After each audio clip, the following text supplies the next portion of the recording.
Bonsoir à toutes et à tous, bonsoir à tous les suiveurs et à tous les inconditionnels de Grégoire. Omnisport, les soirées de Ligue des Champions sont magiques, sont électriques, sont palpitantes. Donc on a vécu une soirée vraiment pleine de rebondissements. Une soirée pleine de rebondissements.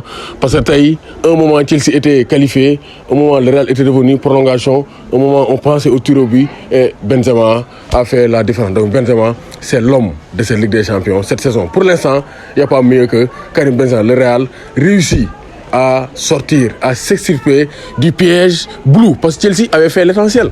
Mas ale bi li ko Real jox la ko delloo œil pour œil, dent pour dent, la loi du talion. Real da ko fekk dëkk mbéj ko Chelsea na ko dooyam foofu man tamit dama lay talaata mbéjaat la avec des buts de Mason Rudiger le fou, le joueur de Pape Camara et aussi donc Timo Werner qui a créé donc des espaces, qui a déstabilisé la défense. Comme l'avait bien dit Demba Ndaw Niang, le grand footeur, borom Bordeaux, borom Kaffrine, borom New Orleans, donc borom Liberté 6, donc il avait bien prédit. Timo Werner, c'est la clé pour gagner face au Real Madrid et il a été la clé pour gagner face au Real Madrid parce qu'il a créé des espaces. Il a déstabilisé la défense. Comme l'année dernière, il a marqué un but avant de sortir. Thomas Tuchel, donc les joueurs étaient fatigués parce qu'il y a eu beaucoup de débauche d'énergie. Énergie d'une dépense de Paris. Il fallait donc vraiment injecter du sang neuf. Mais sang neuf au moins d'où dara. Pulisic n'a rien fait. Il n'a pas pu donc suppléer poste pour poste à Timo Werner. Le Real s'est réveillé et quand le Real s'est réveillé, c'est la différence parce qu'ils ont des joueurs expérimentés. Luka Modric extérieur pour Rodrigo. Quel délice de passe de Luka Modric extérieur du pied et Benzema fait la différence sur une passe de Vinicius Junior. Donc c'est du déjà vu. Donc passe de Vinicius, but de Benzema. Donc le Real réussit à perdre, mais une perte qualificative pour les demi-finales de la Ligue des Champions. Donc le Real, c'est le roi de la Ligue des Champions. C'est le club le plus titré de la Ligue des Champions. 10 demi-finales sur les 12 dernières éditions du Real Madrid. Depuis 2010 à 2022, sur les 12 dernières éditions, le Real Madrid atteint les demi-finales pour la 10e fois. C'est incroyable. Avec Carlo Ancelotti, coaching gagnant, rentrée de Rodrigo, qui marque le but, qui remet le Real en vie. Donc c'est pour dire que vraiment c'est très haut niveau. Donc Benzema, c'est le roi de l'Europe. Kenduko, Natable. Et c'est le cauchemar d'Edouard Mendy. Mendy a encaissé 9 buts en Ligue des Champions. Les 5 buts ont été marqués par Karim Benzema. Plus de 50 buts encaissés en Ligue des Champions sont donc de Karim Benzema. Donc Chelsea éliminé, les armes à la main. Ils ont bien joué, ils ont montré que c'est une grosse équipe. Chelsea équipe bu mag la, mais le Real Madrid aussi et l'équipe des grands soirs. Mais attention, penalty bitul Marco Alonso bi c'est discutable parce que bal dafa dal ci cuisse bi, dal ci loxo bi. Te loolu arbitre yi dañu ko tirer. Donc le Real Madrid aussi a eu un coup de pouce de l'arbitre. Waaw, parce que Marco Alonso but valable 4 buts à 0 la woon. Mais le Real Madrid réussit encore à s'extirper du piège des Blues de Chelsea. Donc le Real prend sa revanche. Daaw Chelsea moo ko éliminé woon.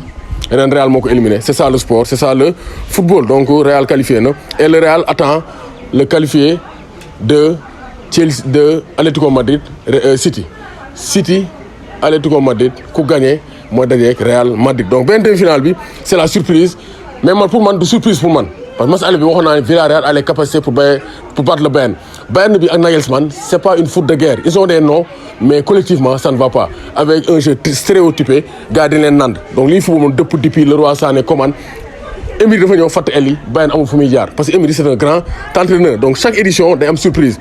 En 2016-2017 il y avait Monaco, 2017-2018 il y avait la Roma, 2018-2019 il y avait l'Ajax, 2019-2020 il y avait Lyon et Leipzig et en 2021-2022 il y a le Villarreal, le sous-marin jaune de Unai Emery. Emery c'est un grand entraîneur et le Paris Saint-Germain à chaque fois que ñu dàq entraîneur entraîneur bi day dem benn équipe il triomphe comme Thomas Tuchel, comme Carlo Ancelotti, comme donc kii di Unai Emery. Donc Benzema c'est le très haut niveau. 7 buts sur les 8 derniers matchs en Ligue des Champions. Donc Benzema c'est le très haut niveau. Sur les 3 derniers matchs en Ligue des Champions, donc triplé face au Paris Saint-Germain, triplé face à Chelsea et buteur face à Chelsea au match retour. Donc il a marqué 7 buts sur les 3 derniers matchs de Ligue des Champions. Ça c'est un grand joueur. Futur Ballon d'Or Karim Benzema. Bu nekkul Sadio Mané, Benzema lay nekk. Donc Nagelsmann moom daanu na. Est-ce qu'il va résister à cette élimination?